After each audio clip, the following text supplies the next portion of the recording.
Bonsoir à toutes et à tous. Bienvenue pour cette dernière date de notre cycle de conférences, la série du MOB qui traite de questions d'évolution.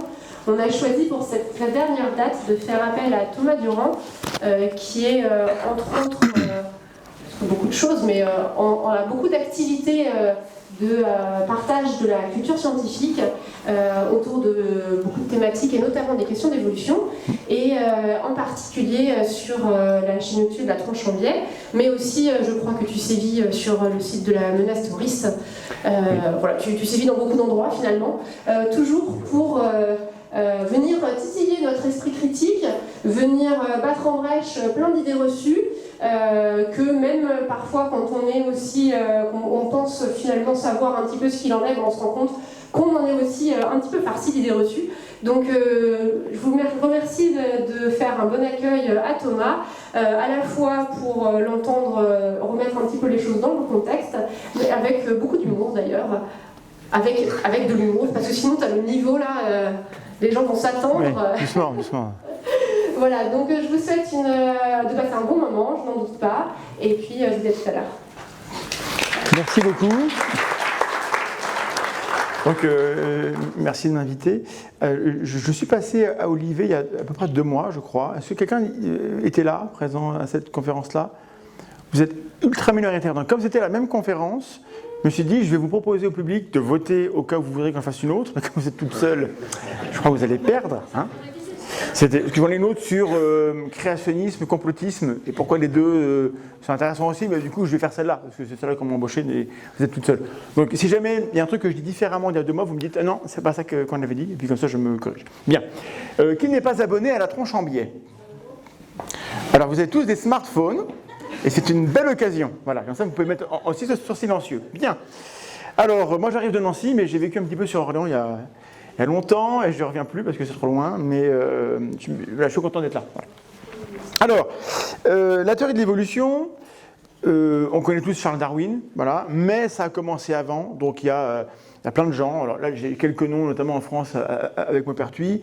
Il y a eu des penseurs du monde musulman. Il y a eu des idées comme ça, comme quoi le vivant changeait. Donc il n'a rien inventé, mais il a quand même fallu qu'il y ait une date importante, qui est 1959, où sort son fameux livre, sous la pression de ses amis et de M. Wallace, qui avait trouvé les mêmes résultats et qui allait publier avant lui, donc il a fallu qu'il se bouge un peu. Et donc, quand les gens nous disent, oui, mais l'évolution, Darwin, tout ça, machin, c'est vieux, hein, c'est 150 et quelques années maintenant. Et depuis, des gens ont travaillé, en fait. Il y a des biologistes encore qui continuent à essayer de comprendre comment ça marche. Et même certains sont encore en vie. Là, il y a des gens qui sont encore en vie. Alors, j'ai pas mis mon ancien patron, mais... voilà. Bon, un jour je te remettrai, avant que tu meures, hein, quand même, il faudrait que je fasse ça. Et donc on a cette grande date, et ce qui est étonnant avec cette théorie d'évolution, c'est que le titre de la conférence c'est Maudite théorie d'évolution, parce que est-ce que vous connaissez une théorie plus détestée que celle-là au monde? Alors, il y a un candidat, c'est les études de genre. Non, ça, voilà. Mais bon, on verra dans 20 ans. Celle-là, ça fait longtemps qu'on la déteste, et ça continue. Hein, donc il y a eu des caricatures. On a caricaturé Darwin en singe. Il y a des bouquins qui sont récents, hein, ça date des années 2000. Des gens qui vous disent la théorie, elle marche pas, la théorie s'effondre. Il y a des documentaires, il y a des forums, il y a des musées. Mesdames et messieurs, il y a des musées de la création. Alors c'est dans le Kentucky, ça coûte des millions, c'est 200 millions de dollars, je crois. Et le monsieur qui est là, c'est monsieur Ken Ham. Voilà, c'est le patron. Alors Ham, ça veut dire jambon en anglais, c'est marrant. Et ces gens vous disent, voilà, ils ont le musée de la création où on montre la Terre telle qu'elle a été créée à l'origine, avec Adam et Ève, avec les dinosaures qui étaient là.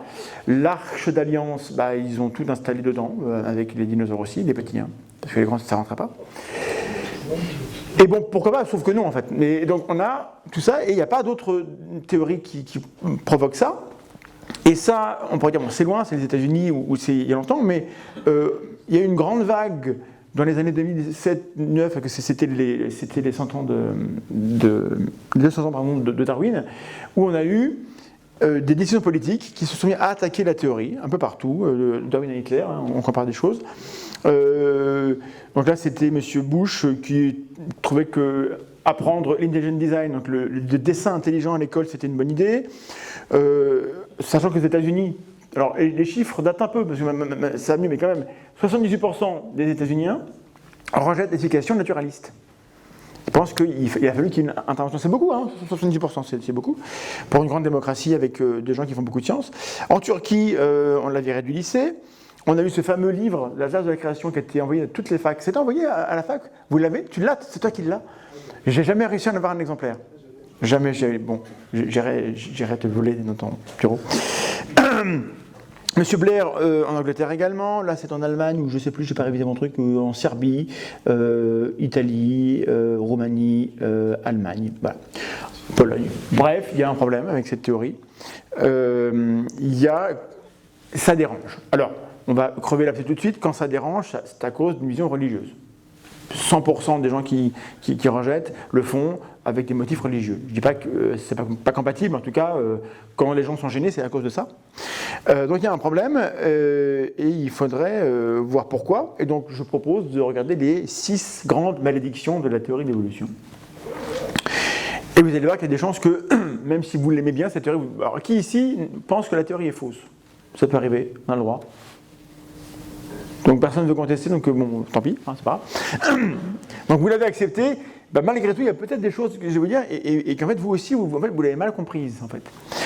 Et la première malédiction, c'est que tout le monde pense l'avoir comprise. La plupart des gens qui en parlent sur les réseaux sociaux, qui sont anti ou qui sont pour, l'attaquent mal et la défendent mal.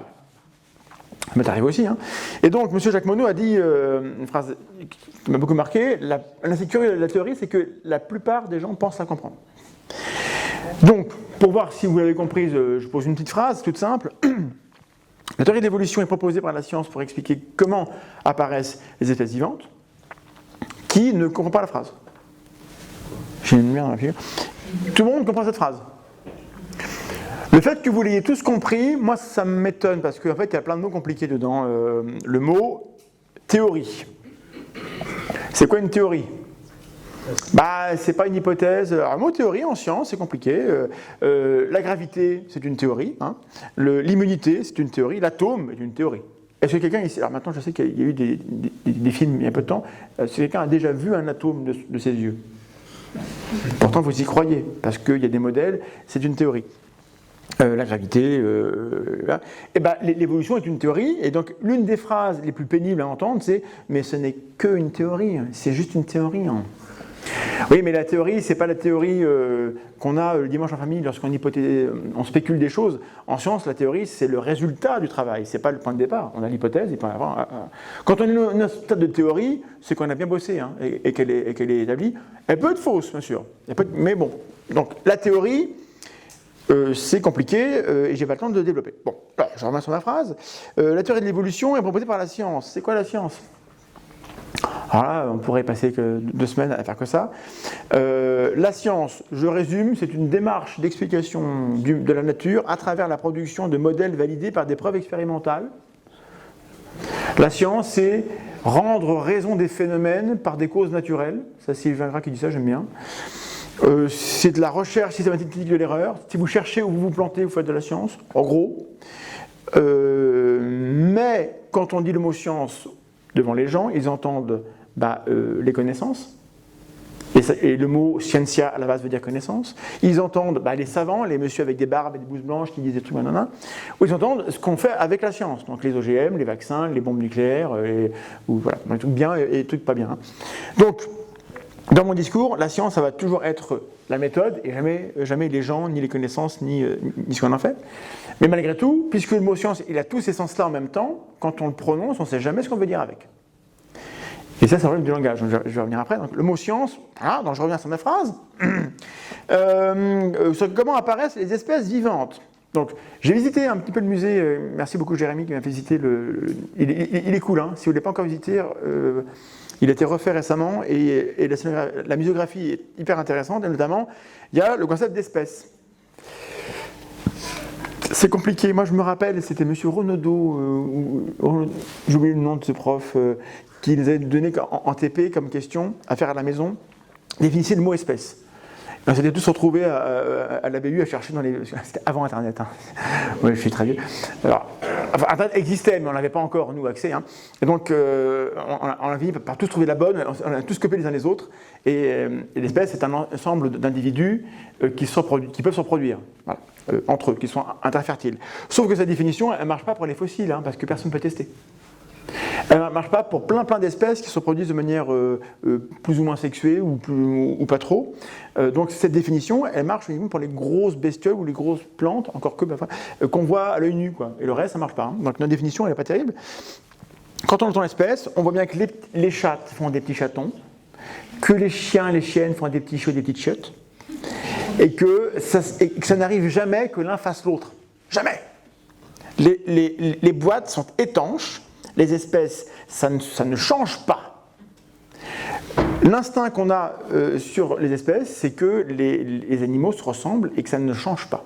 Et que vous n'aurez jamais un moustique qui va enfanter une abeille ou une baleine, ou même l'inverse, une baleine qui fait un moustique, non plus.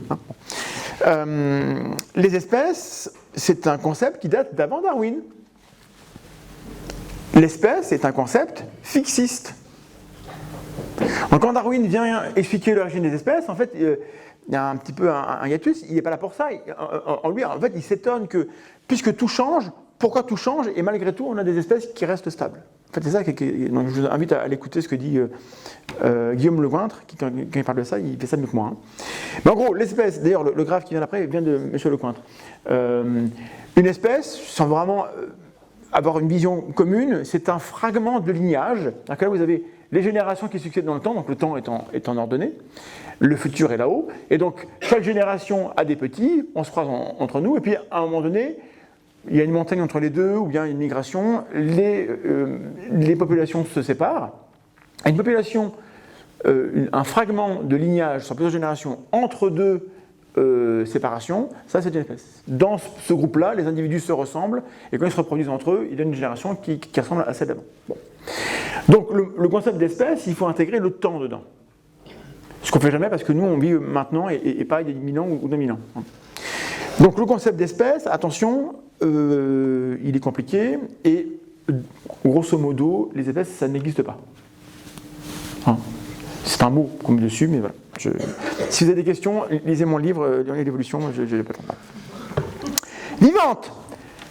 Mais là c'est pire. C'est quoi le vivant ? Et là, je n'ai pas de définition. La NASA a essayé, ils en ont 124. Le vivant, est-ce que c'est la matière qui compose le vivant ? Ben non, parce qu'on sait bien que la matière inerte et la matière vivante, c'est les mêmes atomes, c'est les mêmes molécules. Les molécules varient un peu, mais en gros, c'est la même chose. Alors, est-ce que c'est une structure ? Dans le vivant, c'est quand même très structuré, oui, mais quand vous prenez un cristal ou ici un flocon de neige, c'est super structuré, et pourtant, on sait bien que ce n'est pas vivant. Donc, on sait que le charbon et le flocon ne sont pas vivants. Comment on le sait ? C'est quoi le critère qu'on a ? Peut-être que ça pourrait être le métabolisme. Le vivant, le feu aussi est un métabolisme. On a un flux d'énergie à travers la structure. Bon, ça pourrait être la croissance et l'auto-organisation. Là, vous avez des messieurs, c'est des vrais messieurs, hein, avec des grands cristaux, j'ai oublié le nom des cristaux, mais c'est de très grands cristaux, puis ils grandissent. Hein. Donc, pourtant, on sait bien que ce n'est pas vivant. Alors, peut-être qu'à une époque, on pensait que c'était vivant, mais aujourd'hui, on sait que non. Est-ce que c'est le mouvement ? On a cru, hein. On a cru que les planètes qui bougent étaient vivantes dans le ciel. Elles bougent, donc, et on sait bien que le mouvement n'est pas suffisant. Il fut un temps, on rangeait les champignons dans les minéraux. Enfin, c'est ça d'un champignon. Ça ne marche pas. Est-ce que c'est la reproduction ? Ah, là, on se rapproche. Sauf que la fourmi soldat, là, elle est stérile. Elle ne se reproduit pas. Est-ce qu'elle est vivante ? Bah oui, nous, on sait que oui. Mais comment on le sait ? Donc, on a plein d'intuitions sur ce qui est vivant et ce qui ne l'est pas. On est tous d'accord, on sait reconnaître ce qui est vivant et ce qui n'est pas, en gros, hein, mais on ne sait pas comment on le fait. On n'a pas de définition claire et nette avec un critère qui permet de séparer les vivants et les non-vivants. Alors, bon, il y a une définition qui marche bien, qu'on doit à un physicien, c'est M. Schrödinger, M. Deschartres, qui a dit « le vivant, c'est une diminution locale d'entropie ». L'entropie augmente partout, mais localement, là, ça se structure et... Bon, mais une cellule de convection, vous mettez une casserole sur le feu, ça fait des bulles, les cellules de convection, elles s'organisent et il y a des diminutions locales d'entropie. Pourtant, ce n'est pas vivant. Donc cette définition-là, elle n'est pas non plus terrible. Donc comment on définit le vivant ? Mal. Donc je reviens à mon évolution. Du coup, la phrase, elle n'était pas si simple que ça. Et en fait, si on vous demandait de reformuler et d'expliquer tous les termes, peut-être que comme moi, vous aurez beaucoup de mal en fait. Donc en fait, c'est vachement compliqué, c'est pas si simple que ça, et on surestime notre compréhension du vivant parce qu'il y a de bonnes raisons. C'est que le vivant, c'est ni infiniment grand, ça c'est l'univers, ni infiniment petit, ça on va dire que c'est un atome, parce que quand un chercheur vient vous parler de l'univers ou de l'atome, bah, vous l'écoutez. Parce que vous n'avez jamais vu ça. Donc, alors que moi, je viens vous parler de peupliers, de roses ou de chacals ou de fourmis, bah, vous connaissez déjà, quoi. Vous avez déjà plein de choses dans la tête. Donc la biologie et l'évolution s'intéressent à des objets moyens du monde du milieu, qu'on fréquente tous les jours, ça nous paraît banal, et donc on pense qu'on sait des choses dessus parce que c'est familier. Grand piège. Donc voilà, on a des objets du quotidien, les champignons, les souris, les buildings, et on est à mi-chemin avec cette rose qui fane entre l'univers et une particule comment on fait, qui entre en collision et qui se... Bref, une particule. Donc ça, c'est un phénomène où une rose est en train de faner. On sait bien ce qui se passe, on comprend ce qui se passe beaucoup plus que le reste, et pourtant tous les phénomènes biochimiques à l'intérieur sont très complexes, hein, et ce serait compliqué à expliquer. Donc, parce que ces objets nous sont familiers, on a plein d'ontologies intuitives dessus, donc on se figure qu'on sait des choses dessus, et le cerveau humain, il range les choses comme ça. Alors, en gros, hein, c'est vraiment schématique, on a des animaux qui se ressemblent entre eux, on met des cases, autour on a des plantes, on a des cases, après on a des trucs bizarres, c'est vivant, c'est bizarre mais c'est vivant, là c'est naturel mais c'est pas vivant, là c'est l'homme qui l'a fait, on a une case dans le cerveau pour ça, et puis on a une case du cerveau qui est dévolue à l'humain. Voilà, on aime beaucoup... voilà. Donc notre cerveau, il range les objets de la nature comme ça, en gros, mais ça ne veut pas dire qu'il a raison de le faire. C'est juste que c'est pratique de faire ça comme ça, parce que comme ça, on peut parler des objets, on peut comprendre ce qui se passe, et on imagine qu'on comprend la relation entre les objets parce qu'on les a classés. Donc attention, pas parce que les choses ont un nom qu'on les comprend. Et donc, notamment, si je vous demandais c'est quoi un arbre, et de me le définir, eh ben, il y a plein de... Alors, un arbre, il faut que ça ait un tronc, il faut que ça fasse au moins 6 mètres ou 8 mètres de haut, voilà. Mais un palmier, ça a un tronc. Ah non, ça s'appelle un stipe, en fait, c'est pas parce que ça n'a pas de cambium. C'était ma thèse, hein, donc ça j'en parle. Donc, si vous demandez de me définir un arbre et comment ça marche un arbre, en gros, vous comprenez et vous savez ce que c'est, mais dans le détail, vous ne savez pas. Comment marche une bicyclette? Tout le monde le sait. Si on vous demande de dessiner une bicyclette, eh ben, les gens, est-ce que j'ai le dessin? Ils font ça. Enfin non, ça c'est ce qu'on leur donne, voilà. On demande de compléter, et les gens vont compléter en mettant les pédales là ou là. Voilà. En gros, les gens font n'importe quoi, et leur truc ne roule pas du tout. Hein. Et il y a plein d'autres concepts. La liberté, le progrès, le temps. Comment on définit le temps? Eh ben, c'est Saint-Anselme qui disait le temps, quand personne me demande, je sais ce que c'est, dès qu'on me demande, je ne sais plus. Hein. Il y a plein de concepts. Eh ben, l'évolution, c'est pareil. En gros, vous savez ce que c'est, mais dès qu'on met le doigt dessus, et moi comme vous, il y a beaucoup de trucs qui nous échappent. Et donc, on a une aisance cognitive, on a une familiarité. La plupart des objets qu'on a autour de nous, on les comprend bien. On est habitué à entendre parler d'évolution, et on pense qu'on a compris, et on adore tout ce qui est facile à penser. On aime bien ça. Et du coup, comme l'évolution, on nous l'a expliqué, et qu'on pense qu'on l'a comprise, on l'aime bien, il y a un effet de vérité. On pense qu'on a compris comment marchent ces choses-là, alors qu'en fait, non. C'est-à-dire que si vous me demandez comment ça fonctionne un requin, bon courage. Donc on a plein d'hypothèses spontanées, intuitives. Ça sert à manger, la fourchette aussi, le chien ça sert à rien, mais voilà. Et chaque animal a des particularités, on le range dans des cases, et on imagine qu'on connaît la raison de l'existence des choses. Et là, il y a un truc qui va mal se passer, je crois. Ouais, c'est ça, c'est à côté. C'est qu'en fait, c'est que le micro-ondes et la fourchette, en fait, au départ, le micro-ondes, on ne l'a pas inventé pour faire un four. Le micro-ondes, il est le descendant du magnétron, voilà, qu'on a inventé pendant la guerre pour brouiller ou pour débrouiller, je ne sais plus ce qu'on faisait d'ailleurs, pour que les ondes radio des Anglais puissent arriver aux Alliés sans que les Allemands puissent tout brouiller, en fait. Et M.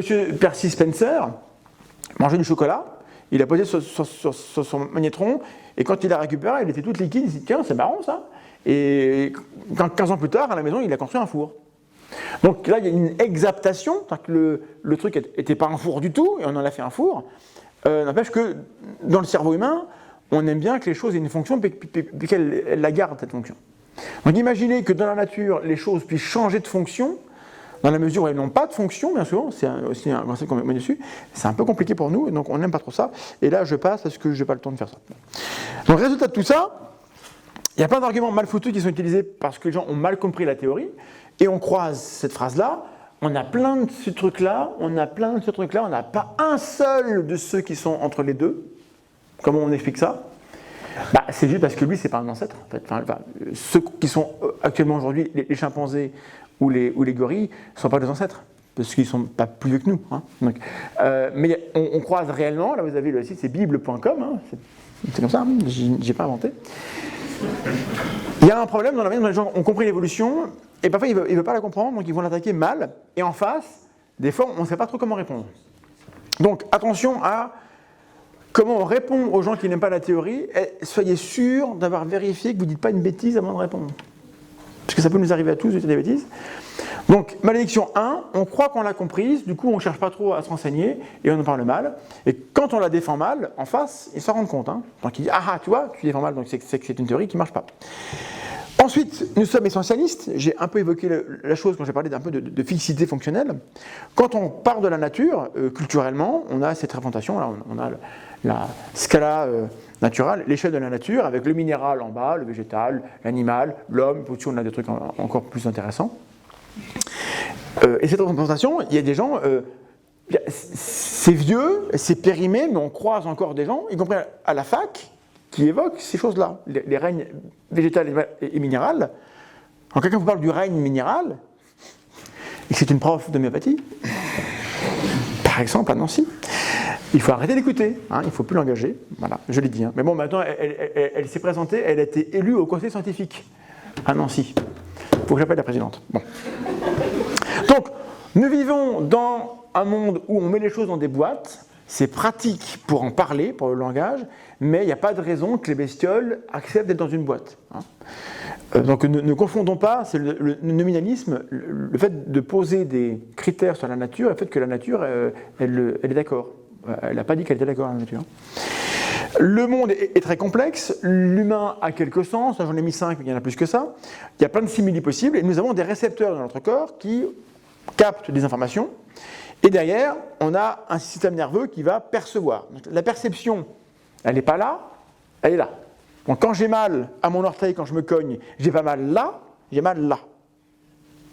Dans mon cerveau. C'est-à-dire que le nerf reçoit, mais j'ai mal là. Donc, si on retire le cerveau, j'ai plus mal. Hein, okay. Et si on retire le pied aussi, là. D'accord, vous avez raison. Bon. Je fais ce que je peux. Donc la perception, en tout cas, c'est ce qui se passe quand le cerveau traite l'information qu'on reçoit. Donc la perception est une action qui est décorrélée au moins un peu du vrai monde. Or, la pensée essentialiste, c'est celle qui pense qu'on a accès à tout directement et que le réel s'imprime sur moi. On a tendance à croire que les choses ont une nature propre, c'est-à-dire que les lapins ont une lapinosité, les cailloux ont une caillousité. Si je casse le caillou en deux, j'ai encore deux cailloux. Le lapin, c'est plus compliqué, mais en tout cas, il y a un truc dans le lapin qui fait que c'est un lapin et ça se voit. Et on ne sait pas comment. C'est une intuition qu'on a comme ça. Bon, c'est invisible, hein, on ne sait pas ce qui fait que le lapin est un lapin. Mais en tout cas, on peut organiser les choses par rapport à cette essence, et c'est l'essence qui est importante.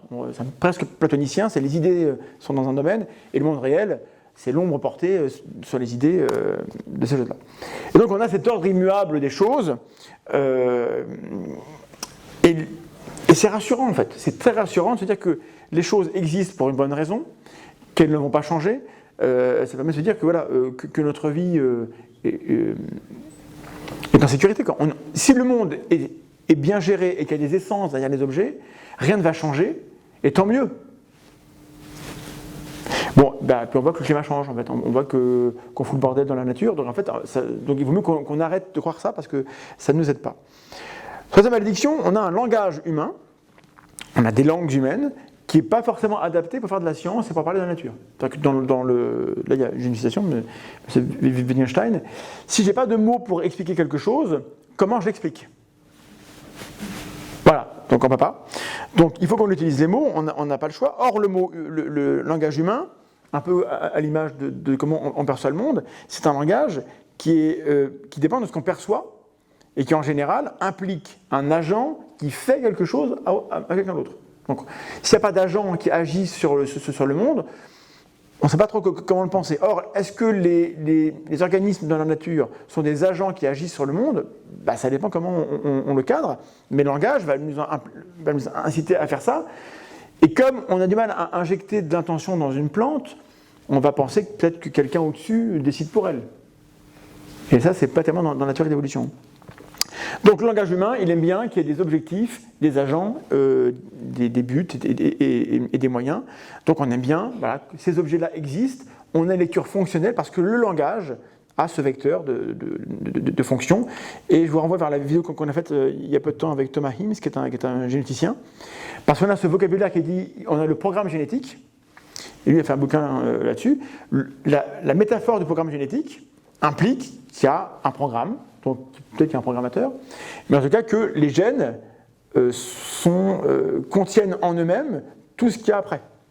Or, maintenant, les biologistes disent, il y a quand même pas mal de stochastiques, les gènes vont initier des séquences, des cascades d'événements, mais si on prend le gène tout seul, le gène ne contient pas l'information de ce qu'on aura à la fin, en fait. Il faut avoir tout le reste autour. Donc, est-ce que c'est un programme ou pas? Si dans le programme, vous avez un programme informatique avec toute l'image qui va avec, vous allez mal comprendre ce qui se passe. Donc le langage est embêtant parce qu'on a un vocabulaire, une grammaire et une syntaxe qui sont orientés vers des agents, des actions et des résultats. Et la nature, ça, elle s'en fout en fait. Donc si on calque ça sur la nature, forcément, on va mal comprendre et sur l'évolution. Donc ça ne bouge plus. Voilà. Donc on met des projets partout à cause de ce langage, des projets partout. Quand on voit des structures, oui c'était rigolo, on voit des points communs, et s'il y a un point commun, ça veut dire qu'il y a peut-être un projet commun, donc on a ces rapports mathématiques entre les objets, et donc on a, au final, sur l'image, on voit que l'arbre a des racines qui enjambent le trou. On se dit, il a des racines pour enjamber le trou, puisque c'est la fonction qu'elles assurent maintenant. Et le créationniste, ils vont se dire, l'arbre tout seul, j'ai un doute, il faut qu'on l'aide à faire ça. Il n'y a pas d'intelligence dans l'arbre pour qu'il fasse ça, donc quelqu'un l'a aidé. La vérité, c'est que les racines sont là comme support pour être attachées au substrat, puis accessoirement, elles absorbent de l'eau et des nutriments. Et puis avant, il y avait un sol. Il n'y en a plus. Et c'est pas l'arbre qui l'a fait ça. Donc le contexte explique les choses, mais si on s'arrête uniquement à ce qu'on veut voir, nous, en tant qu'humains, et à ce que le langage permet de dire facilement, c'est compliqué. Donc le langage est une barrière et une malédiction. Quatrième malédiction, nos intuitions. La théorie de l'évolution et les sciences en général disent non à nos intuitions. Que si vous regardez la nature autour de nous, vous lâchez une plume et un marteau, le marteau tombe avant, et nous, on a tendance à penser que le marteau est attiré plus fort. En fait, non. Donc, M. Poincaré a dit des trucs, c'est intéressant, je passe. C'est quoi une intuition? Une intuition, c'est une conviction qu'on a, qui est forte, qui est immédiate, est-ce que j'ai les mots, qui est immédiate, qu'on ne sait pas justifier. C'est-à-dire que si vous avez une intuition sur un type qui rentre dans la pièce, vous ne l'aimez pas, on vous dit, mais pourquoi? Il dit, je ne sais pas, mais je ne l'aime pas. Intuition. Voilà. Puisqu'on ne sait pas justifier, on ne sait pas d'où ça nous vient. En général, c'est qu'on a reçu des informations, on l'a traité en coulisses, on n'a pas conscience de l'info qu'on a traitée. Par exemple, quand on trouve quelqu'un beau ou sexy, on a repéré tous les signaux de bonne santé et de fertilité. Mais c'est pas ça qu'on dit. On dit, oh, elle est fertile. On traduit autrement. Et on n'a pas conscience de tout ce qu'on a vu. Bon. Et donc, toutes ces intuitions, ça pourrait être un préjugé. Or, dans le langage humain, une intuition, c'est trop cool, et un préjugé, c'est pas bien. Pourtant, quand on éprouve une intuition comme un préjugé, je vous mets au défi de faire la distinction, quand vous êtes celui qui émet le jugement. C'est compliqué. Donc, nos intuitions, elles pourraient être vraies, et quand elles sont vraies, on est content. Elles pourraient être fausses. Quand elles sont fausses, on est moins content, mais c'est pas grave. Et dans le cerveau, il se passe des choses, et que le cerveau, son but, c'est qu'on soit encore en vie dans une heure ou dans 2 jours pour manger, faire des choses intéressantes. Et donc, le cerveau, pour ça, il cherche des patterns, des régularités. Donc, il aime bien quand il voit des relations entre les choses. Donc, puisqu'il voit une relation, il va dire, mais quelqu'un l'a voulu. C'est pas mal de chercher. On raisonne en termes de projet. Et je cite encore M. Jacques Monod qui dit que les organismes vivants, en fait, c'est un projet. Quand on voit comment ils évoluent dans le cours de leur vie, entre la naissance, le cours de la vie et la mort, et tout ce qui s'y passe, et les différentes étapes, ça ressemble un petit peu à un projet, quoi. Donc c'est étonnant, on a ce prisme-là de lecture des choses. Mais attention, le projet, il est dans notre tête. Ça ne veut pas dire que le lapin qui se reproduit, il n'est pas en train de faire un plan de famille, quoi. Il n'est pas en train de se dire, ah, pour pas mes vieux jours, il faut que j'ai des enfants pour qu'ils payent ma retraite. Il s'en fout, hein, il n'y a pas de projet dans la nature. Et puis, les intuitions sont contrecarrées par la science, parce que quand on regarde la nature, on voit que la Terre est plate. À moins que vous soyez monté dans l'espace très haut, qui a déjà vu la Terre ronde avec ses yeux? Au mieux, vous avez vu des bateaux qui passent sur l'horizon. C'est ce qu'on a de mieux pour voir la Terre ronde. À part ça, nos intuitions sont que la Terre est plate, sont que les marteaux et les plumes, bon, il faut que je fasse, je suis hors de l'écran, que les marteaux sont attirés plus fort que les plumes, que cette chose-là, qui est minuscule, est inoffensive. Ça, c'est Ebola. Des trucs comme ça. Bon. La science nous dit, la science est utile parce que le cerveau humain et le bon sens, c'est pas suffisant. On fait de la science et c'est dur et seulement des efforts parce que quand on fait de la science, on dit non à notre cerveau. En fait, tu pensais ça, mais en fait, non, c'est plus compliqué. Donc, quand la théorie d'évolution nous dit non sur des objets qu'on connaît bien et sur lesquels le langage nous dit des choses qui nous plaisent bien, c'est compliqué. Hein. Donc, voilà pourquoi c'est terrible. En plus, on est dualiste, on sépare les objets psychiques et les objets physiques. Parce que quand on est avec des gens, on interagit avec leur corps, mais aussi beaucoup avec leur esprit, donc on a intérêt à le faire. On voit de l'humain partout, c'est-à-dire qu'on a tendance à voir des choses qui ne sont pas là. Vous êtes prêts? Donc nous avons un poivron, un arbre, un balai, un lave-linge et un réveil. Tout le monde voit 4 visages aussi ou pas? Donc ça va. Donc on voit des visages qui ne sont pas là. Et alors, plus que ça, alors qu'est-ce qui passe avec le poivron? Qu'est-ce qu'on peut dire sur le poivron? Il a l'air comment? Il a l'air en colère. Hein, il voit un peu rouge. Hein, le balai est de mauvais poil. Le lave-linge, il n'est pas bien. Il a une direction. Et le réveil, je pense qu'il est en retard. Il est gêné. Bon. Vous détectez des visages et des émotions, donc des états mentaux, des états psychiques sur des trucs qui ne peuvent pas en avoir. Parce que moi, je suis très très ignorant. Est-ce qui est mignon, qui nous ressemble, est-ce qui est moins mignon? Ça, c'était... voilà. Le jugement de valeur est très important, hein, quand même, dans la nature. Donc ça, c'est ce qu'on veut sauver comme espèce, et ça, on s'en fout. Et puis, on a un sens de la causalité, c'est-à-dire qu'on adore, on voit des séquences chronologiques, on adore imaginer qu'on a compris quel est le lien entre les choses. Si des événements se succèdent, on a envie que l'événement B qui vient après A soit... il y a là à cause de A, et donc on cherche des raisons pour lesquelles ce serait vrai. Et dès qu'un événement est important, on veut qu'il ait une cause importante. Donc, si l'univers existe, il faut une cause importante, et Dieu, c'est bien comme cause importante. Donc, alors que dire le hasard, et puis le hasard et la contingence, et puis la diversité, et puis les mutations, c'est chiant. On sait bien, depuis la théorie du chaos, que un battement d'aile de papillon peut provoquer un ouragan au bout du monde à la place du beau temps. Donc une petite cause peut causer un gros effet. Et on le sait, mais notre cerveau, il n'aime pas ça. Il aime que les causes importantes et les effets importants aient des causes importantes. Et vérifiez chez vous, hein, quand il passe un truc important dans votre vie, et qu'on vous dit que c'est juste le hasard, c'est pas satisfaisant. On veut qu'il y ait une vraie raison aux choses. Et du coup, on aime bien voir des agents. On détecte des agents qui sont à l'origine des événements. Donc, un agent, dans la nature, c'est un animal. C'est un truc qui peut avoir un effet sur quelque chose d'autre. Et on voit ça partout. Donc, on a tendance à suspecter, quand il se passe des choses qu'on n'a pas vues et qu'on n'a pas contrôlées, si un objet a disparu, on va suspecter que quelqu'un l'a pris, quoi. Alors qu'il a pu tomber, glisser, on ne sait pas. Mais de suspecter un agent, spontanément, ça nous vient.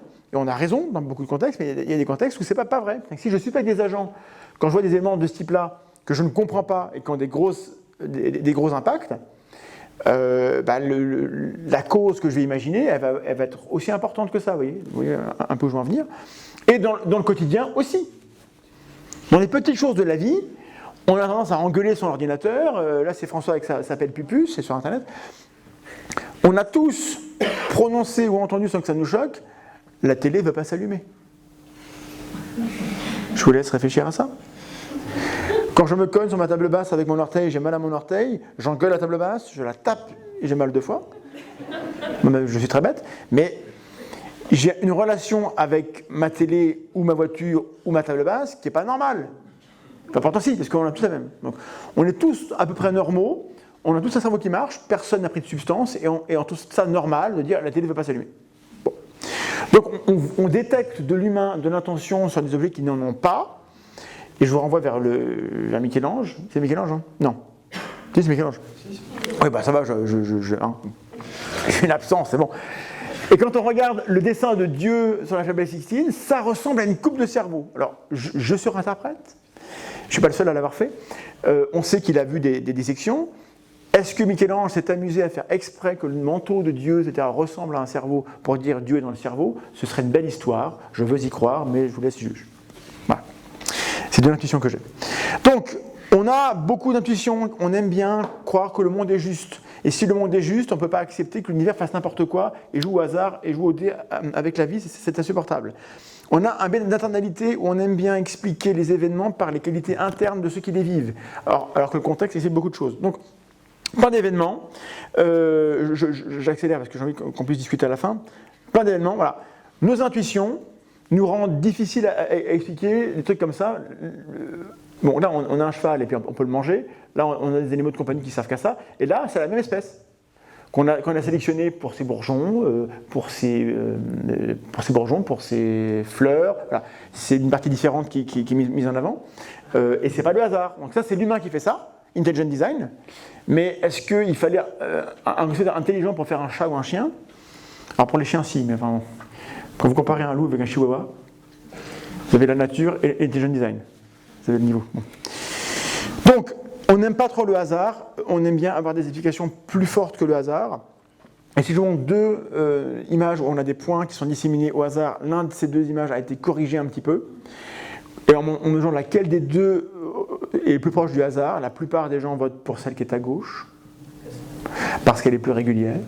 Alors que le vrai hasard, il ressemble plus à droite, parce que le hasard crée des clusters, crée des vides. C'est normal d'avoir des lois de série. Quand un avion se crache, bah, aux infos, 15 jours après, il y en a un deuxième. C'est fou quand même. Alors peut-être parce que le deuxième, il est plus petit, mais comme les gens avaient été choqués par le grand avion qui s'est crashé il y a 15 jours, maintenant, dès qu'un avion se crache, on regarde. Alors qu'avant, on n'en a peut-être pas parlé. Bon, en tout cas, des événements en série qui ont l'air de ne pas être liés au hasard, c'est normal que ça arrive. Et c'est normal que le cerveau cherche dans le hasard à voir des choses, parce que notre cerveau, il cherche du pattern dans le hasard. Tout le monde a déjà vu un visage dans un nuage. Oui, non. À qui c'est déjà arrivé de voir un visage dans un nuage? Voilà. Qui a déjà vu un nuage dans un visage? Pourtant, c'est la même erreur finalement. Donc ça, tout le monde le fait, ça, personne ne le fait. Donc le cerveau, il y a un type d'erreur, entre guillemets, qu'il commet tout le temps, et un type d'erreur qu'il ne commet jamais. Donc le cerveau, il est biaisé pour toujours chercher des visages, chercher des intentions, chercher de l'humain, et ne pas rater quand il y en a en fait. Donc c'est normal qu'on en voit un peu partout, et donc nos intuitions nous amènent à chercher de l'humain, de l'intention et des projets dans la nature. Donc je résume tout ça.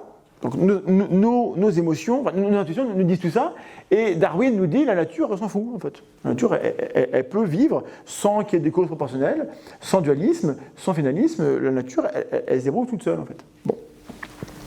Ironie, tout se passe comme si la nature avait créé le cerveau humain, avait écrit dessus, ne croit pas dans la théorie d'évolution. Puisque toutes nos intuitions sont le produit de l'évolution du cerveau humain, qui arrive à un objet, un cerveau, qui ne veut pas croire à la théorie d'évolution. Donc ça, c'est dans mon livre. Achetez-le, il est très très bien. Bien, alors, 5e malédiction, les nazis. Point Godwin.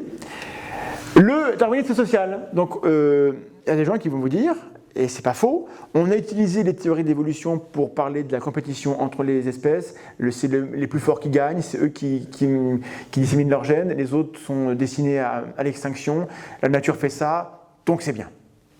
Et les nazis disaient il faut que les grands ariens très blonds, très grands, très forts, et même certains petits à moustache survivent, et les autres on les élimine.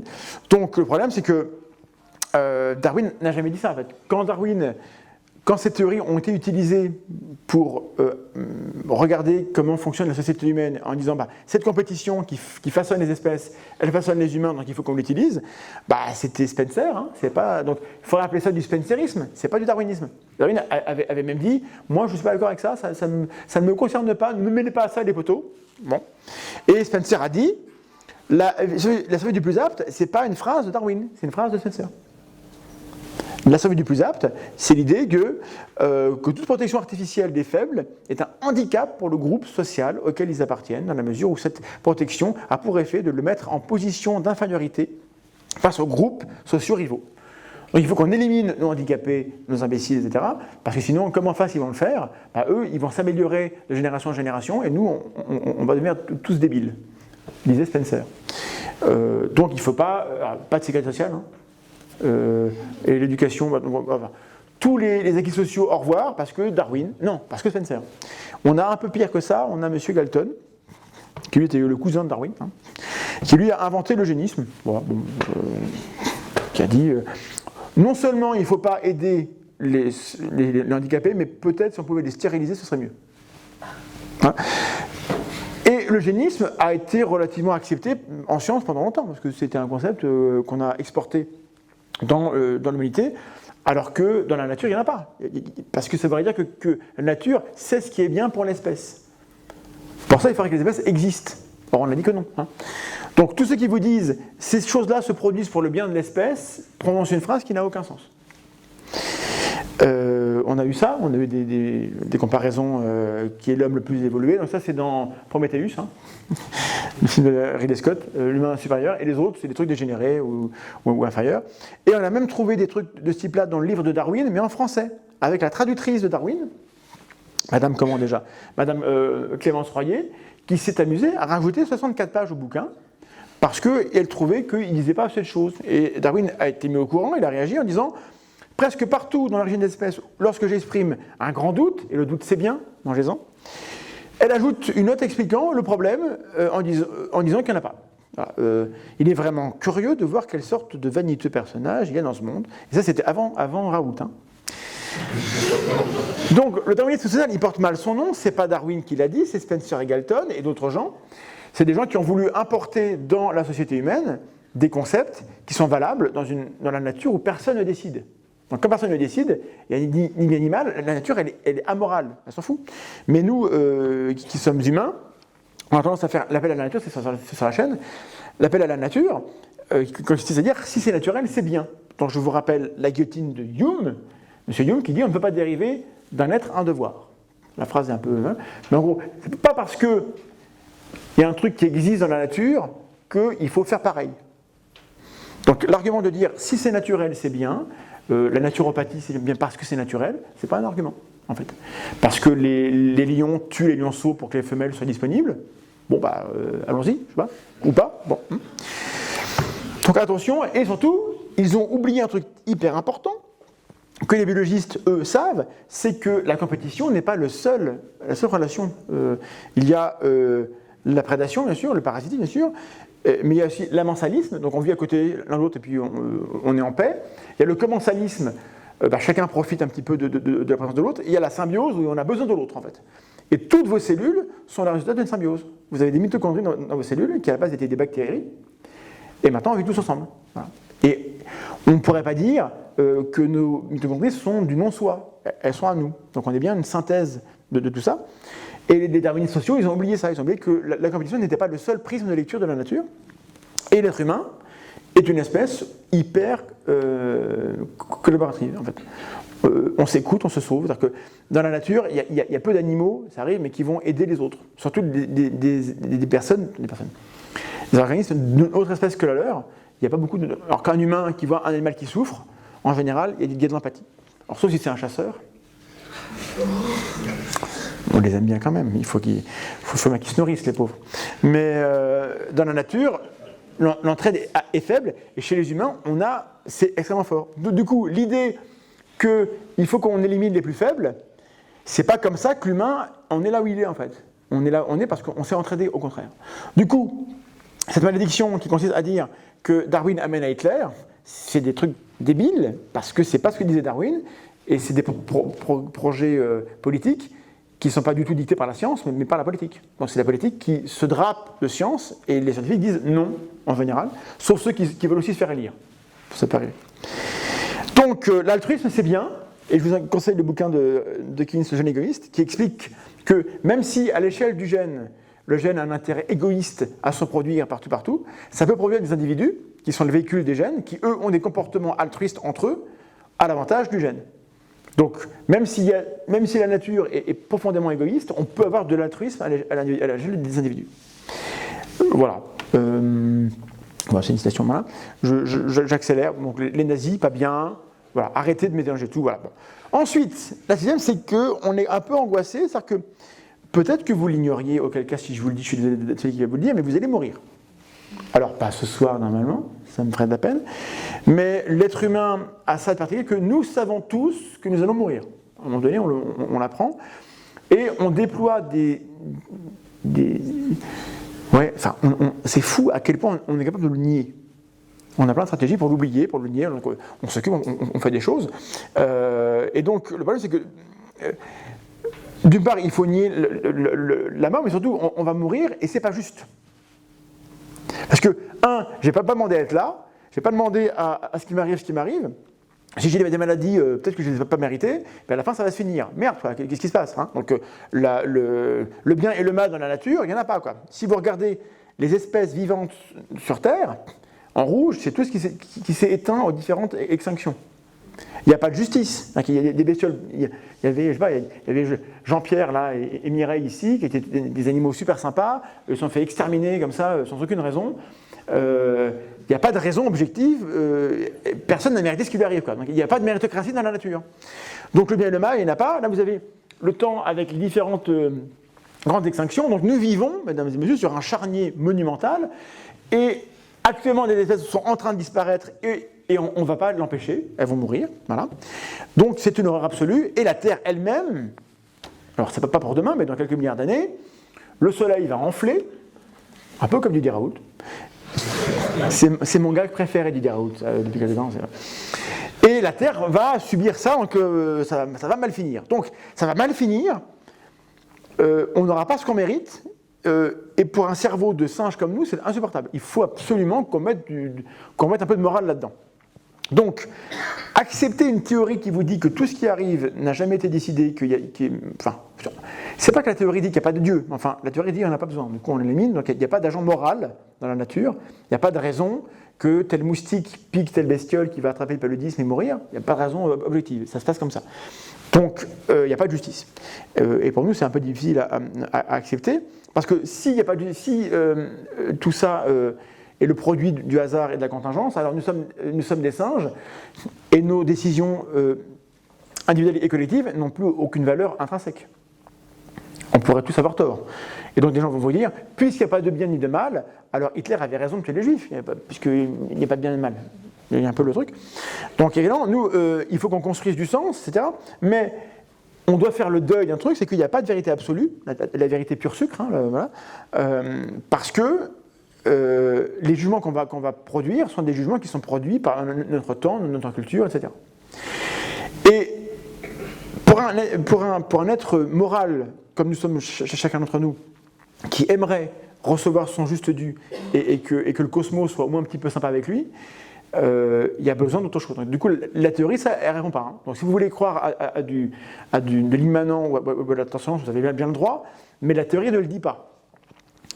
Elle ne dit pas qu'il n'y en a pas, mais en tout cas, elle dit qu'il n'y en a pas besoin pour expliquer. Et donc, il y a une angoisse terrible des gens qui vous disent mais cette théorie, si elle est vraie, mais c'est triste. Démarrer tout seul, on n'aura pas un sauveur qui va arriver en disant attendez, depuis le départ, c'est moi qui dirige tout, et là, j'arrive et puis on va corriger, on est tout seul. Il n'y a que nous, hein, et Didier Raoult. Bon. Je l'ai mis une septième, c'est la grande vexation, c'est qu'une fois qu'on a mis tout ça à la suite, je passe mon temps à vous dire qu'en fait, nous les humains, on ne comprend rien en fait. Et que la nature est plus maligne que nous, et que l'évolution est plus maligne que nous, et que, en gros, désolé, mais non seulement la Terre n'est pas au centre de l'univers, mais l'humain n'est pas spécial. Vous avez un singe qui a pris un selfie, c'est un vrai selfie de singe. Il a volé l'appareil, à tel point que le photographe était en procès contre je crois que le VVA enfin, une grande organisation écologique, c'est ça, le VVA, qui disait aux photographes, les droits sur la photo ne vous appartiennent pas, ils sont à nous, parce que nous on représente des animaux. Alors le mec, je crois qu'il a récupéré ses droits quand même, mais enfin bon, c'était pour dire que, en tout cas, ce singe, il est magnifique, il est très beau, et il se sent spécial, comme tout le monde. Tout le monde se sent spécial, et donc l'humain, il a l'impression qu'il est au centre de l'univers, qu'il est au centre de la nature, et le musée a fait cet effort, et j'ai mis ça tout à l'heure, de rappeler que l'humain, il est là. Voilà. On est dans la nature, on est dans l'écosystème, alors on est particulier parce que nous, on fait des musées. Bon. Mais on est les seuls, je crois. Mais si d'autres animaux faisaient des musées, peut-être qu'ils auraient envie de se mettre un petit peu à part aussi. Hein. Mais du coup, ils ne font pas ça. Et donc, en fait, il y a un petit peu un côté insignifiant. Quand on voit la taille du cosmos, quand on voit l'âge de l'univers et la durée de vie qu'on peut espérer, il y a de quoi se dire, mais à quoi bon? Donc, c'est vexant. Alors, mon but, c'est pas que vous soyez dépressif à la fin. Hein, mais il y a une grande théorie. Alors là, on est dans la spéculation. Jusqu'à présent, c'était relativement factuel. Là, on a M. Ernst Becker qui a proposé la théorie de la gestion de la terreur, de la peur, comme théorie qui explique que l'être humain a passé un cap, c'est-à-dire que nous avons un gros cerveau, on est capable de savoir qu'on va mourir, et donc l'espèce humaine aurait pu s'éteindre parce que c'est terrifiant de savoir ça. Si vous avez des gens autour de vous qui avez une dépression, la dépression c'est terrible, c'est un handicap fort. Donc avoir un gros cerveau qui amène à la dépression, il n'y a pas beaucoup de dépression je crois chez les ténias, hein, mais chez l'humain beaucoup. Et du coup on a besoin d'avoir des projets, donc des projets de conquête, des projets artistiques, des projets scientifiques, pour dépasser un peu qui on est, ou alors une famille, de se projeter hors de notre corps pour continuer à exister au-delà du temps qui nous est imparti. Et on fait ça, et peut-être, disait M. Becker, qu'il y a eu dans le passé d'autres espèces qui ont eu des gros cerveaux, mais ils n'ont pas développé cette capacité à mettre la mort de côté, et ça les a tués. C'est très spéculatif. Mais juste pour vous dire que l'impact que peut avoir le fait de comprendre la théorie d'évolution et tout ce que ça implique en termes de notre place dans l'univers, ça peut être embêtant en termes de survie, et donc c'est pas évident. Et donc la théorie, c'est normal qu'on la délaisse. Si vous faites la somme de tout ce que je vous ai raconté auprès de gens qui n'ont pas forcément envie de faire de la science et des études, et on vient leur dire, voilà comment le monde est apparu, voilà ce qui s'est passé, et toi c'est le résultat, au bout d'une petite branche, d'un phénomène sur lequel on n'avait aucun contrôle, ça n'avait aucune chance d'arriver, c'est flippant, on ne veut pas de cette histoire. Ça ne m'intéresse pas. Moi, il y a Adam et Ève, ou ce que vous voulez, ou alors il y a Ashtar Sheran, les aliens qui arrivent et qui font pouf avec une baguette magique et je barrais. Ça me plaît beaucoup plus que ton histoire où, en fait, peut-être que j'aurais pu ne pas exister. Ça me plaît moins. Donc, c'est normal de ne pas comprendre et de ne pas aimer la théorie d'évolution, d'avoir tout ça, c'est normal. Donc, si dans cette salle, vous vous rendez compte finalement que vous n'aimez pas la théorie d'évolution, c'est normal. Mais faites un effort, parce que bon, des os, pas des os, mais les faits sont là. Donc la théorie, elle est le résultat d'un travail qui a plus de 2 siècles. Il n'y a aucune chance d'espérer que la théorie sera réfutée prochainement. Hein. Vous allez devoir vivre avec cette théorie, avec tout ce qu'elle implique. Alors qu'est-ce qu'on peut faire ? Je ne sais pas. Peut-être... il y a plein de remarques qui ont l'air stupides et qu'il faudrait écouter, auxquelles on peut répondre. Ça, c'est mon second bouquin. Je prends les questions qui ont l'air bêtes et j'apporte des réponses. Parce que toutes ces questions qui ont l'air bêtes montrent que la théorie n'est pas bien comprise. Et si vous n'avez pas de réponse vraiment structurée à chacune de ces questions, c'est que vous-même, votre compréhension, elle est limitée. Donc, où est l'échelon manquant, pardon. Voilà. Est-ce qu'il y a il faudrait qu'il y ait un truc sur l'échelon manquant dans le musée. J'ai pas vu ça. Je sais pas où sont les gens du musée. Parce que l'échelon manquant, on demande ça quand on ne veut pas que la théorie soit vraie. On dit, c'est vrai, tu nous parles de Homo habilis et Homo sapiens, et entre les deux, il y a quoi ? Dans la mesure où on n'a pas récupéré tous les crânes de tous les individus de toutes les générations, il y a des trous. Hein. Mais admettons qu'on trouve des choses. Voilà, par exemple, on a trouvé on cherchait l'ancêtre de tous les tétrapodes, donc les animaux qui ont quitté les océans pour marcher sur la Terre. Et on savait à quelle époque on allait le trouver, dans quelle faciès. Donc on a trouvé Tiktaalik, qui est une bestiole, qui a tout ce qu'il faut, qui a à moitié poisson, à moitié tétrapode. Et donc on a l'échelon manquant. Et maintenant les gens nous disent, ok, mais entre lui et les autres, il en manque encore plein. Parce que dès que vous avez un échelon manquant, là, entre A et B, je trouve l'échelon manquant. Maintenant, j'ai 2 trous. Donc, c'est pire en pire. Donc, répondre à où échelon manquant, c'est une question compliquée, en fait. Et en fait, c'est un concept qui n'est pas valide. Il n'y a pas d'échelon manquant. Bref, toutes ces questions-là, si vous les posez, vous avez bien raison de vous les poser. Et si les réponses ne vous paraissent pas évidentes, c'est parce qu'en fait, c'est plus complexe que ce qu'on veut croire. Et je reviens à la malédiction numéro 1. Donc, la réponse, c'est d'être un peu humble. Alors, c'est compliqué parce que moi, je suis ici avec un micro et je vous parle depuis 1 heure et j'ai l'air tout sauf humble. Parce que c'est comme ça, et parce que je suis moi-même, donc je fais des efforts. Mais la science, ça ne sert pas à avoir raison, ça sert à savoir quand on se plante. C'est-à-dire que si jamais, dans ce que je vous ai dit, il y a des trucs faux, c'est facile de me le montrer et je me corrigerai, c'est promis. Et c'est ce que fait la théorie. La théorie se corrige et la théorie continuera à fonctionner, même si les haters vont continuer de hater. Voilà, abonnez-vous. Merci beaucoup.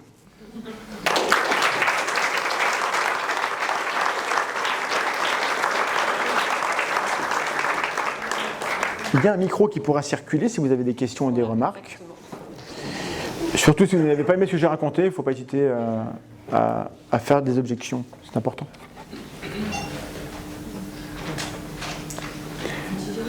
Avez-vous des questions le temps que j'allume et non pas que j'éteigne ce micro?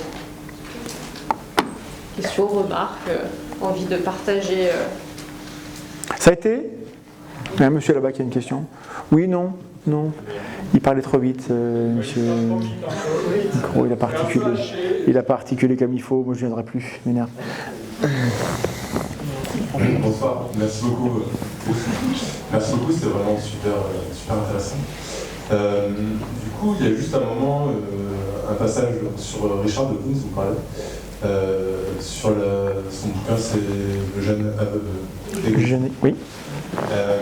Et du coup, en fait, quand j'en ai entendu parler de ce bouquin, je me suis entendu parler derrière de la réfutation qu'il y avait eu donc sur le concept d'horloger, je crois.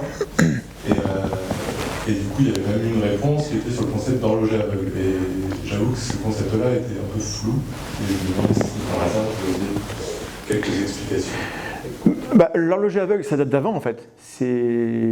Ça remonte à William Paley, c'est même avant Darwin. C'est-à-dire que c'est un prêtre, je ne sais plus quel parfum de religion, mais qui a dit, si vous allez sur la plage et que vous penchez, il y a une montre par terre. Prenez la montre, il y a des mécanismes. De toute évidence, cette montre, elle a une fonction, elle a une structure, elle est organisée, il y a un horloger qui l'a fait. Et ça peut pas, donc le côté horloger aveugle, c'est que... Bon, je reviens à ça. Donc l'idée, c'est que quand on voit la nature, on voit des plantes qui grandissent vers le haut, qui produisent de l'herbe que les animaux vont manger. Enfin, la nature est quand même bien foutue. Enfin, on a des fruits, on a du poisson, on a du soleil, on a des cancers de la peau. Non. On a des pommes, on a des bananes, et la nature nous les fournit. Alors, c'est des gens qui ont oublié que ça fait 10 000 ans qu'on sélectionne tout ça. C'est-à-dire qu'il n'y a aucun truc que vous mangez qui est naturel, hein, au sens où on prend dans la nature directement. Quasiment tout, même parfois ces trucs qui ont été domestiqués, qui sont soignés à l'état sauvage, mais la plupart des choses qu'on mange, on les a sélectionnées pendant longtemps. Donc, c'est pas naturel. Mais l'idée de l'horloger aveugle, c'est que, d'une certaine manière, si on aime l'idée de l'horloger, la nature toute seule s'organise, en fait. Donc, je ne sais plus qui a sorti l'horloger aveugle en tant que tel comme formule, je ne sais plus trop. Mais en gros, Dawkins dit, nous, on prend la nature et on explique tout par ses propriétés ce qui se produit, et on va trancher l'hypothèse, il faut un horloger au-dessus. Ça marche bien. Le jour où la théorie ne suffira plus, on pourra reprendre l'hypothèse de l'horloger, mais par la suite. Mais qui a énoncé, quelqu'un a la réponse, qui a énoncé le truc de l'horloge aveugle C'est Dawkins lui-même. Alors peut-être c'est une formule qu'il a utilisée, peut-être pour dire ça, mais du coup la nature elle-même, parce que la nature en fait elle ne sait pas ce qu'elle fait. Regardez l'ornithorynque, la nature elle ne sait pas ce qu'elle fait. Regardez Dieter Rous, non j'arrête. Donc je ne sais pas si ça vous répond, mais son livre cherchait à montrer que si, au lieu de regarder l'individu, on regardait le gène et qu'on raisonnait à son échelle par rapport à son intérêt personnel, entre guillemets, où il veut se reproduire, alors ce qu'on observe à l'échelle des individus, ou qui sont des paquets de gènes, on comprend mieux. Bah, alors ça veut dire qu'il faut tout expliquer par le gène, parce que ça c'est le problème extrême, mais que si on met le gène dans l'équation, on comprend mieux ce qui se passe. Et que le jeune, lui, pour le coup, il est égoïste et qu'il n'y a pas de morale dans la génétique. Et donc, il n'y a pas besoin d'avoir un agent moral qui est en cause. Donc, son bouquin n'est pas spécialement un bouquin anti-religion, mais comme après il est revenu à la charge dessus, clairement, il y avait ça derrière la tête.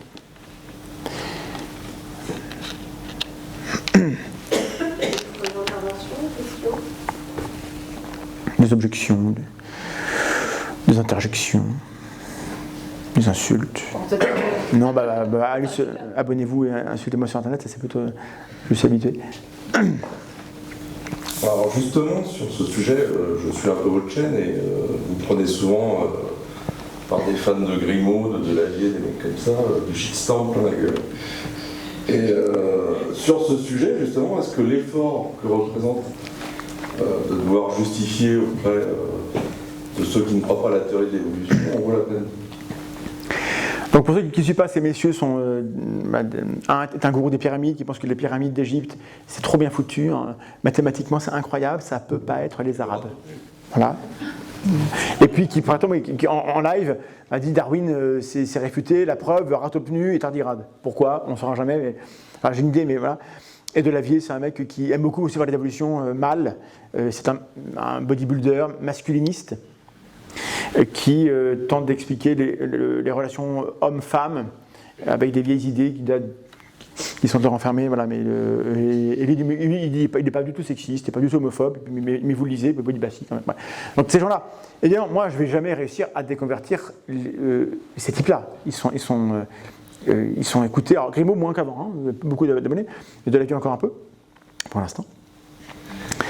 Mais mon but, c'est pas de les aider eux. En fait. Donc, en revanche, eux produisent du matériel qui est intéressant à déconstruire pour montrer aux gens, regardez, ce type de discours, il circule, et les gens qui acceptent ne sont pas que crétins, c'est pas que des idiots. Juste dans la manière dont le discours est formulé, c'est beaucoup plus intéressant, beaucoup plus appétant que moi, avec mes 7 malédictions, on ne veut pas écouter ça.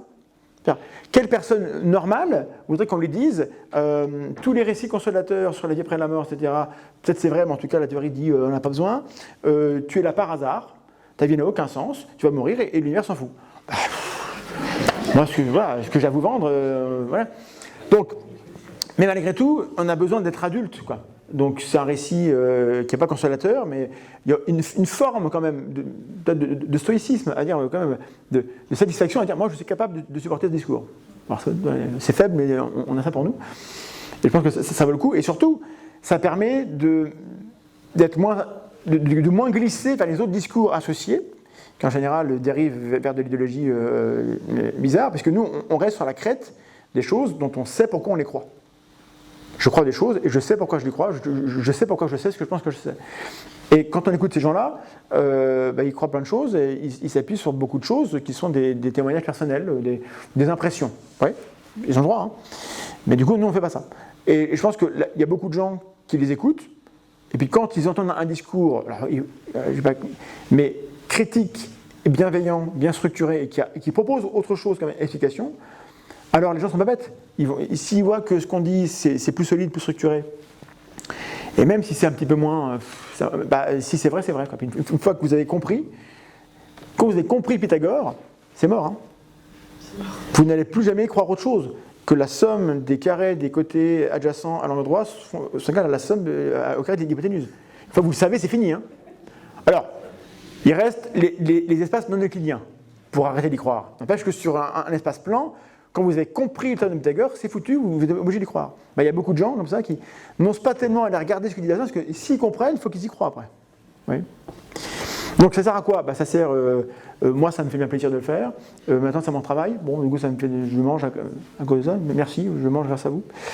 Et je pense que c'est utile pour plein de gens qui écoutent ça, mais qui pourraient écouter autre chose et qui sont curieux. La plupart des gens qui écoutent les théories farfelues sont curieux en fait.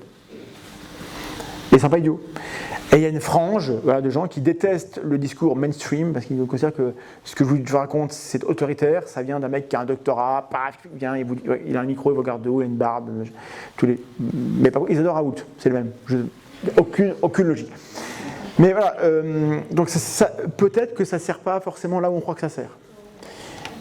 Mais je reçois, alors les insultes c'est une chose, mais on reçoit assez de commentaires de gens qui disent ah quand même merci ça m'a aidé sur un témoin pour se sentir utile. Donc tant que j'aurai l'impression que ça aide des gens et puis que ça me fait vivre, on continuera comme ça. Voilà. Peut-être qu'on dira autre chose, on va évoluer aussi parce que le but c'est pas toujours de se répéter, mais c'est un peu une question folle, mais c'est quoi les caractéristiques d'un slip par rapport à un tronc? ah Bien fait. Si j'avais fait une bêtise, le tronc, il a des tissus différenciés. Donc on a une zone cambiale, il y a deux cambiums, notamment on a du bois, donc il y a du vrai xylème. Le stipe, en fait c'est du tissu de feuilles. Alors, en gros, et donc ça s'accumule, mais c'est le même tissu. Il n'y a pas de différenciation, donc il n'y a pas de duramen, il n'y a pas de bois, c'est pas du vrai xylème. Donc d'un point de vue, si on fait une coupe dans un arbre, on verra une couche fine de cellules en division, le cambium. J'ai étudié ça, c'est dans ma thèse. C'était bien, mais bon, c'est vieux. Et dans la stipe, il n'y en a pas. Il n'y a pas de cambium dans le stipe. Je regarde les deux biologistes que je connais, végétaux, enfin, pas végétaux, mais ouais, c'est vrai. Bon, apparemment ça va, personne ne hurle, donc ça doit être ça.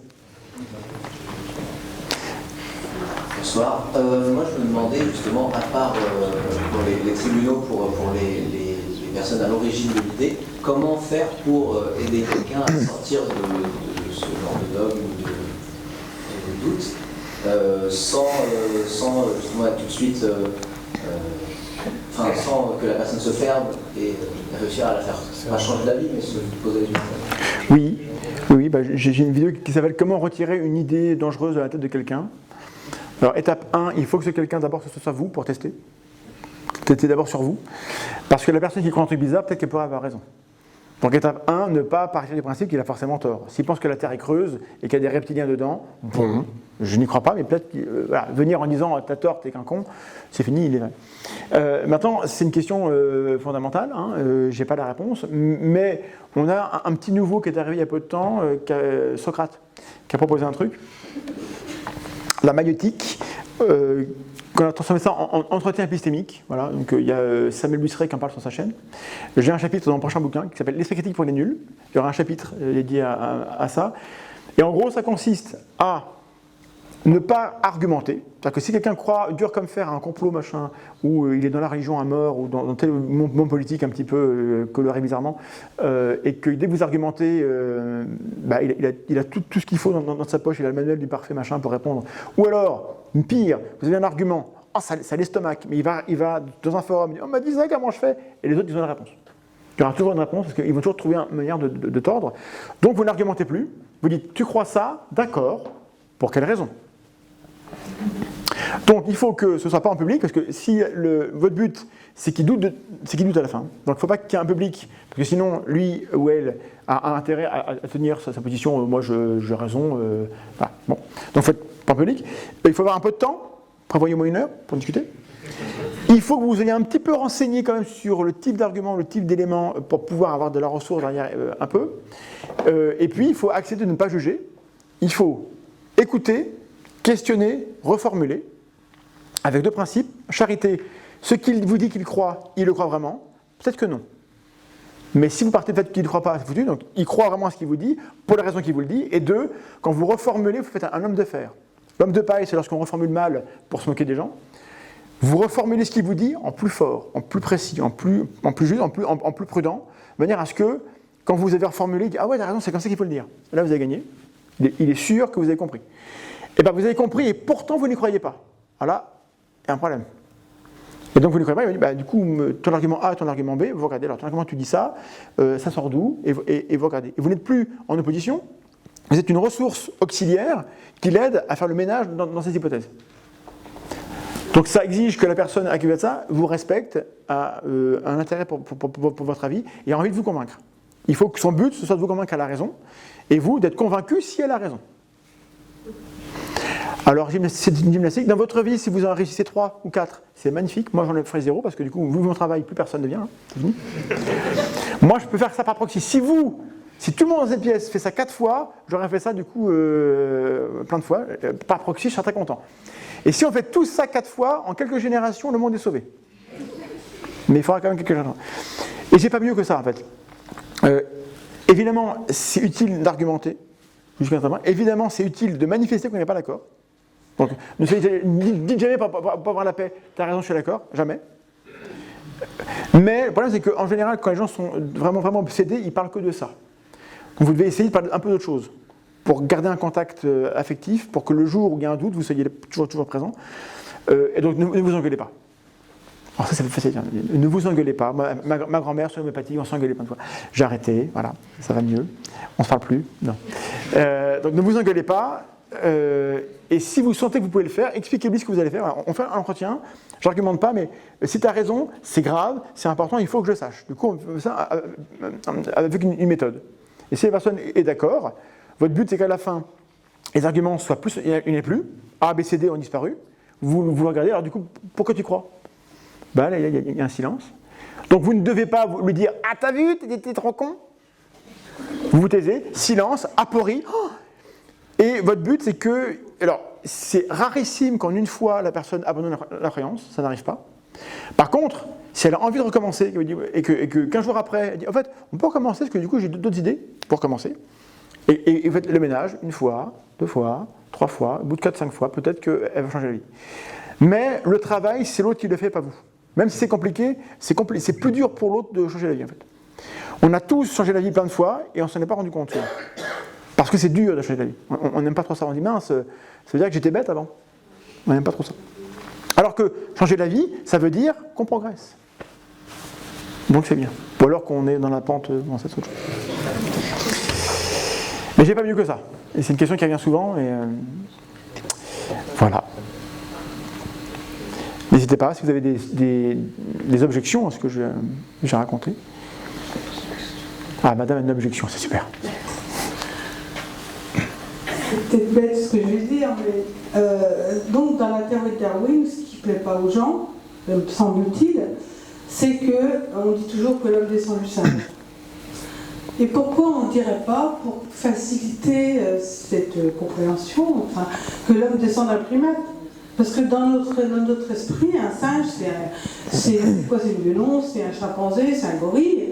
Alors que, comme vous disiez tout à l'heure, à cette époque-là, ça n'existait pas. C'était un autre primate qui s'est séparé, apparemment. Oui. Bon. Et pourquoi on ne dirait pas aux gens que c'était un primate?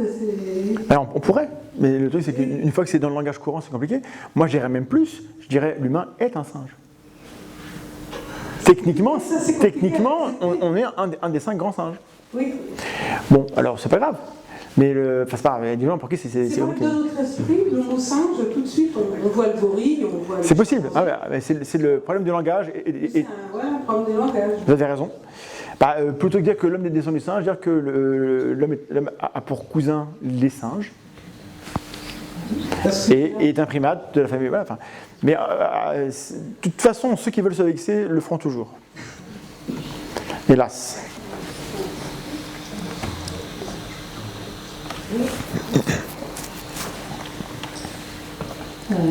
Moi, je veux juste... Alors déjà, une première question, enfin peut-être qu'il répondra après, Thomas. Qu'est-ce qui t'a amené à l'évolution après l'étude et ta thèse? Une question, et juste pour peut-être répondre à madame, c'est qu'effectivement, on ne dit plus l'homme descend du singe.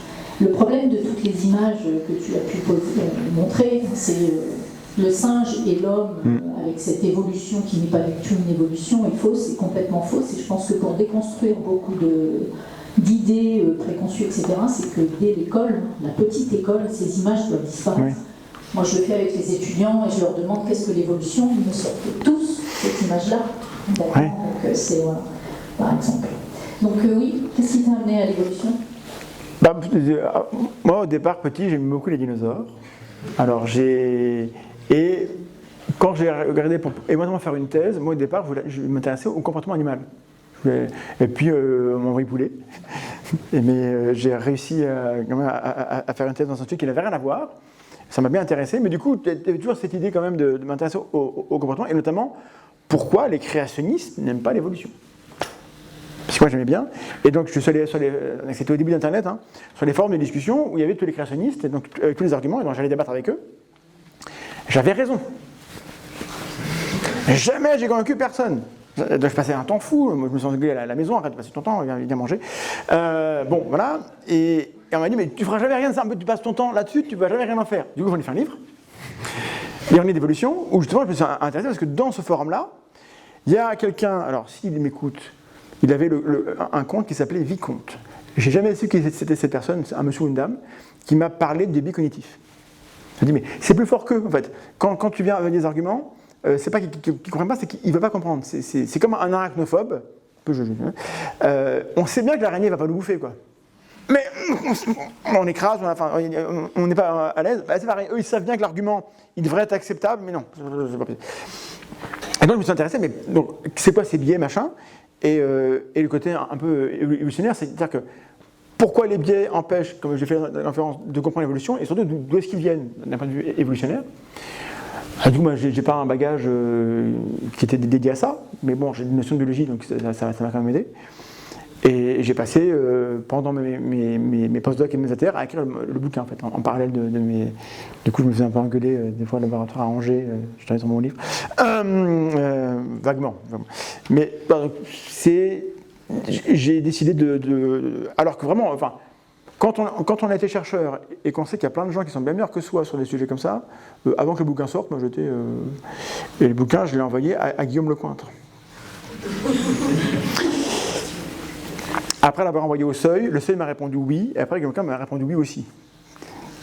Ah, c'est super, hein. Mais le jour où j'ai reçu la réponse de Guillaume Lecointre qui me dit c'est un bon livre, j'ai su que je n'avais peur de personne, en fait. Donc, voilà. Donc n'hésitez pas à explorer des champs qui ne sont pas forcément les vôtres. Et si le Guillaume Lecointre de votre champ dit que c'est bien, c'est que ça va. Voilà. Voilà pour mon parcours.